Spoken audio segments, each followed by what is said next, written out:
میں اکثر و بیشتر سوچتا ہوں پتہ نہیں اقبال نے کیا دیکھا ہوگا جب اقبال نے کم و بیش آج سے 100 سال پہلے یہ شعر کہا تھا.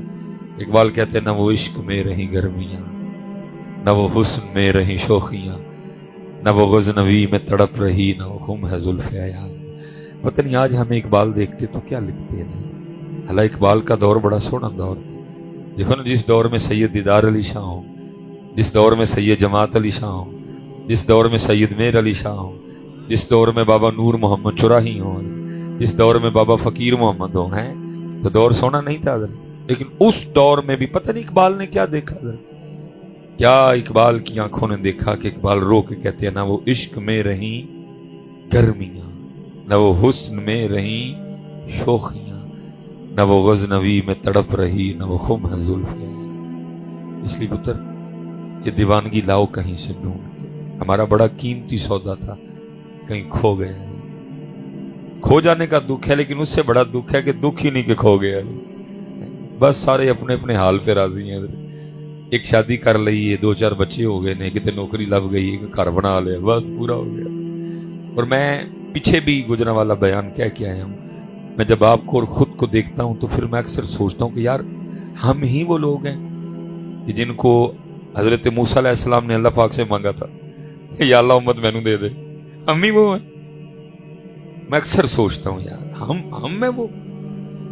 جب اللہ پاک نے الواح تورات حضرت موسیٰ علیہ السلام کو عطا فرمائی، آپ نے تورات کا مطالعہ کرنا شروع کیا تو دیکھتے کیا ہیں کہ امت محمد کی شان لکھی. جیسے جیسے پڑھتے جاتے ہیں، دعائیں کرتے جاتے ہیں، یا اللہ امت مجھے دے دے. جواب آتا ہے یہ امت میں نے اپنے احمد نبی کے لیے خاص کر دی. پھر آگے پڑھتے ہیں، پھر دعا کر یا اللہ امت مجھے دے دے. پھر جواب آتا ہے یہ امت میں نے اپنے احمد نبی کے لیے خاص کر دی. پھر پڑھتے ہیں، پھر کہتے ہیں یا اللہ، یہ عرض کرتے ہیں یا اللہ یہ امت مجھے دے دے. پھر جواب آتا ہے کہ یہ امت میں نے اپنے احمد نبی کے لیے اتنی بار یہ بات ہوئی. بس ٹھیک، یہ پتر سب کی طرف سے آ گئے ہیں. اب کسی نے پیسے دینے نہیں آتے. ٹھیک ہے، اللہ آپ کو بہت زیادہ عطا فرمائے. اب جو کو 2-4 باتیں کرنی ہیں وہ کر کے گفتگو ختم کرتے. ٹھیک ہے، آپ کو پیسے دینے نہ آئے، یہ آپ سب کی طرف سے آ گئے. ہر بار یہی جواب آیا کہ یہ امت میں نے اپنے احمد نبی کے لیے، یہاں تک کہ پھر آخر میں حضرت موسیٰ علیہ السلام اللہ کی بارگاہ میں عرض کیا کرتے ہیں، رب کریم اگر یہ امت مجھے نہیں نہ دینی پھر اس طرح کر مجھے اس امت میں شامل کر دے. لیکن امت کا حال تو دیکھو یار. میں اکثر سوچتا ہوں ہم نہیں ہیں وہ، یہی وہ امت ہے جس کو حضرت موسیٰ علیہ السلام نے اللہ پاک سے مانگا تھا یا اللہ یہ امت مجھے دے. امت کو اپنی اب اس لیے پتر یہ کچھ کریے حضرت. اور کرنا یہ ہے کہ صرف حضرت مزار پہ آنا اور آ کے چلے جانا نہیں. دیکھو صاحب مزار کی تعلیمات کیا ہے، صاحب مزار کا پیغام کیا ہے. صرف داتا صاحب کے عرس تک محدود نہ رہ جاؤ، بلکہ یہ دیکھو داتا صاحب پیغام کیا لے کے آئے. داتا صاحب کی دعوت کیا تھی، داتا صاحب یہاں کیا کرنے آئے تھے، داتا صاحب نے یہاں آ کے کیا کیا. ہم داتا صاحب کی دیگ، ہم داتا صاحب کے مزار کے غلاف اور ہم داتا صاحب کے مکھانوں سے تو نہیں آگے گئے کوئی بھی. کشف المحجوب کسی نے کی خود پہ اپلائی اگر ہم تو بس غلاف پہ. اولا جی غلاف کے لیے بھی سن لو، امام احمد رضا خان فاضل بریلوی علیہ آپ نے فرمایا جتنی دیر پہلا غلاف خراب نہ ہو جائے دوسرا چڑھاؤ ہی نہ کوئی. لیکن ہم بس غلاف چاڑھ آئے تھے کہ اوہ کیا کر دیا. آپ تو فرمانے جتنی دیر پہلا خراب نہ ہو دوسرا چڑھاؤ ہی نہ کوئی. یہ تو غلاف صرف اس لیے ڈالا گیا ہے کہ بھئی اللہ والے کا مزار ہے، اس کی شان و شوکت میں اضافہ ہوگا. باقی غلاف سے صاحب مزار کو فائدہ تو کوئی نہیں.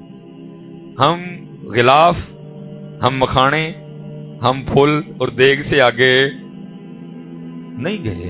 بالکل بریک ہے ادھر کی ادھر. ان کی تعلیم کیا تھی، ان کا پیغام کیا تھا، ان کی دعوت کیا تھی، انہوں نے زندگی کیسے گزاری، ان کی راتیں کیسی تھیں، ان کے دن کیسے تھے. ہماری جانیں بلا ہم اسی بات پہ خوش ہیں. گئے تھے مکھانے بانڈائے، چول بانڈائے، غلاف چاڑھائے، ٹول لے کے گئے سن. وہ بھائی وہ ادھر اس لیے آئے تھے کہ غلاف چڑھانا، مکھانے بانٹنا، چاول بانٹنا. وہ تو یہ پیغام لے کے آئے تھے بھائی نماز پڑھو. وہ تو یہ پیغام لے کے آئے تھے کہ نبی پاک علیہ الصلوۃ والسلام کی شریعت پہ چلو. وہ تو یہ پیغام لے کے آئے تھے کہ اللہ ایک ہے. وہ تو یہ پیغام لے کے آئے تھے اس ذات کے علاوہ کسی کو سجدہ نہیں جائز. آج ہم مزاروں پہ سجدہ کر رہے ہیں. اور میں کہتا ہوں حضرت جب کسی مزار پہ سجدہ ہوتا ہوگا صاحب مزار پہ اندر کیا گزرتی ہوگی، میں یہاں کیا پیغام لے کے آیا، وہ یہ میرے مزار پہ یہ کام کر رہے ہیں. آج